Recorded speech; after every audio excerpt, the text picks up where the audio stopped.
You know, there is something which I call a Goliath pandemic, isifo sikaGoliath. Uma uphethwe ile sifo sikubona ukuthi uhola kahle, uhola imali ephezulu, but uhlula abantu abahola kancane, benza izinto ezikuhlulayo wena. Sikubona ukuthi ufundile, but uhlula abantu abangafundile, baqala izinto wena ongasoze wayiqala. Sithi masibuka ke sikubona ukuthi une-Goliath pandemic. I-characterize yini ke? Okokuqala nje disrespect noku-undermine abantu.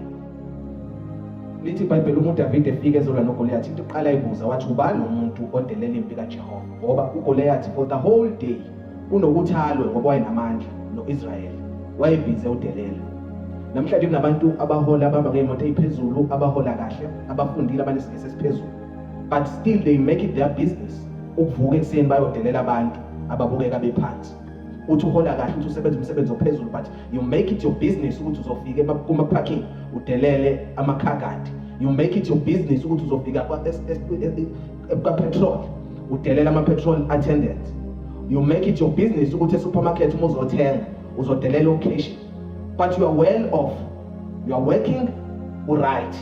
So if you are that kind of a person, you are suffering from a Goliath pandemic, and uzonqotshwa abantu abaphathwe